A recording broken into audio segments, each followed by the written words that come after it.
So welcome to Chattanooga, the scenic city.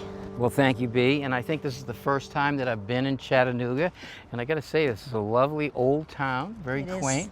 So I understand you're doing some pretty interesting things here. Yeah, we're partnering with women contractors of different kind who have lots of different skill sets. We have workshops that teach women basic home repair, home improvement, and auto maintenance skills. And we do it in a safe and supportive environment so that women feel very comfortable asking any question. And they're not afraid to make mistakes because mistakes is how we learn. That's great. So how did you decide to get into this? Well, when I was 10 years old, 50 years ago, my father was redoing our family basement. And I went downstairs and asked him if I could help. And my dad said to me, he goes, "You're a girl, and girls don't need to learn this stuff." Really? That's sad. You never got to experience working with your hands at a young age. Yeah, and it just really pointed out, you know, through the years, the inequity that females face. We're independent in so many other ways, but why is it that we're like at 2019 now that women don't have those basic skills? And some do, but most don't. Right. So, and it's a way to save money, be independent, gain confidence. So that's what we're doing. So have you got anything back at the shop that you can show me? I do. You want to come and see? Lead the way. Okay.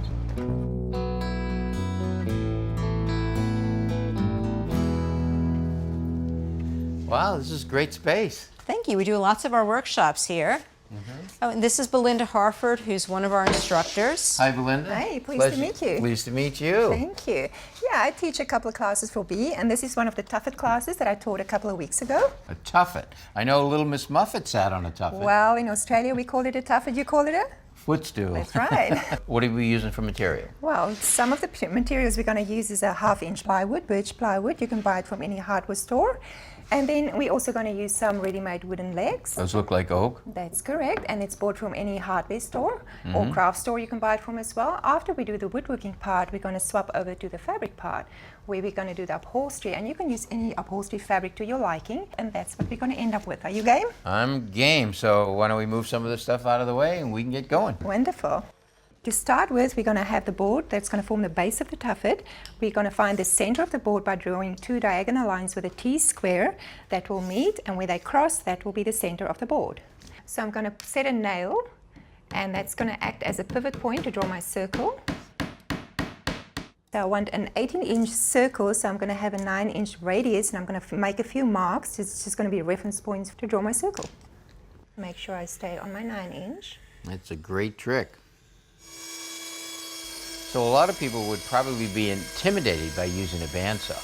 Yeah, it might look intimidating, but it is stationary, and the way I teach the people to use it is basically to use your body weight. Get a good stance, plant yourself, and take control of the wood, and use your body weight to sort of steer it, and then you don't feel intimidated, you own it. That's right. Okay, so now what we're going to do is we're going to do the placement for the legs, and to do that, we're just going to take one of the legs. What I normally do is I just put it down, I eyeball sort of where I want it. Once I'm happy, I'm going to make a little mark. Okay.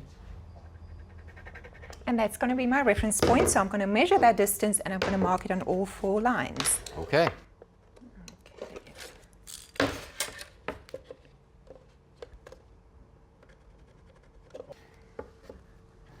So now what we're going to do is we're going to drill little holes on the marks that I've done according to the size of the T-nut.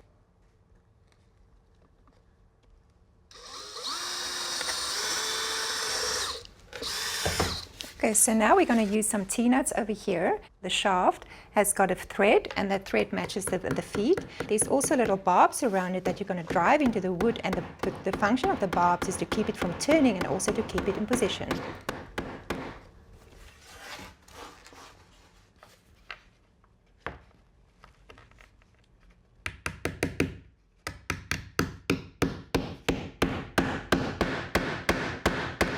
Okay, so there we have the T-nuts in on the other side. That's what we're going to do. We're going to put the little feet in there, and they screw in like that. Yeah, and they hold nice and tight. Yeah, they do. But I'm not going to put them in right now because we still want to stay in the little feet. I like the color of the stain. It is beautiful. It's amazing how the stain really changes the look of the wood. I know. Okay, so now we're going to look at all the different pieces that we're going to use to put the tuffet together for the upholstery part. First we have the base. Yeah. On top of the base we will use the foam. It's got a memory on it too. It does. It's really high density. So it's cut to size. You can order it from an upholsterer. And you can see the little bit of imperfections around here. And that's where we're going to use the batting. And what's that for? So the batting is going to go over it, hide the imperfections, give it a nice round feel, and round it off better. That's going to wrap around the base as well. Very nice. After that, we use the upholstery fabric. That's going to go right over it. It's going to cover the wood at the bottom as well, the base. We're going to tack that down. And then to cover the base again, we're going to use the bull denim cut to circle from the bottom. So that's going to hide all of the pieces that you wrap around underneath to attach. That's correct. Perfect. So now we can go over and we can start cutting everything into a circle. I'm going to start with the bull denim over here. Very easy way to cut into a circle is basically just to fold it into a sort of a triangle. Okay, so now what we're going to do is we're just going to make some little marks, the 9 inches radius. Oh, I see what you're doing. Yeah, it's a very easy way of getting like a quarter of a circle. When you cut it and open it, you have a perfect circle. Are you going to cut it with the scissors? I'm actually not. I'm going to use a rotary cutter. And you cut straight through all the layers. Look at that. That's pretty cool. Yeah, when you open it up, you have a perfect circle. Perfect. So now what we're going to do is we take a scissor and make little nips.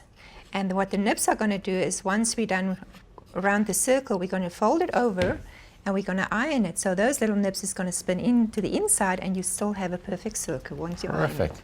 All right. So now what we're going to do, exactly the same with this fabric. The only difference is this circle needs to be bigger. So you need the 9 inches, you need for the side as well, and a little bit to wrap around. So those are hard to see. It is a little bit hard to see, but I've got a good imagination. I'm really liking that tool. I do. It's so easy to use. Perfect. Straight through all the layers, and there we have our circle when we open it. Great. That's what we're going to use to cover all the foam with. Okay. Now I'm going to cut the padding exactly the same in a circle. There we go. So that's perfect. Got a circle there. Okay, so now what we're going to do is we're going to use an adhesive spray. We're going to spray the foam as well as the base. We're going to put them together. It's not really sticking it together, it's just keeping it in position. So when I work with the fabric, everything stays together. Makes sense. Okay, so now what we're going to do is we're going to start using the batting, and we're going to use an upholstery thread, very, very strong. What I'm going to do is I'm going to thread it around here, just like a thread stitch, and pull it in so it wraps around the foam. So it's almost like a drawstring on a hoodie. Exactly, so it pulls it in, and you have your even little pleats. And I'm just going to tack it down a few places. Let's thread it over here some more.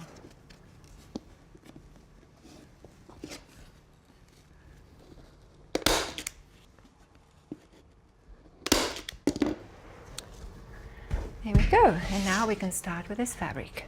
I'm not going to do anything else but just putting it on top of here and flip it over, and then we're going to start working. And I'm just going to tack it down in the 4 corners, or just 4 places, and then I'm going to work in each quarter to make my little pleats evenly. I like to always have the staple gun to the inside so it's on a flat surface. There we go.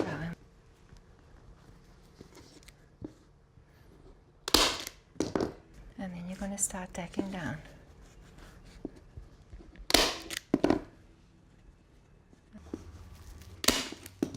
Now I just fold it in. That looks good. There we go. Now we're going to take the bull denim that we ironed earlier, and we're going to tack that in position.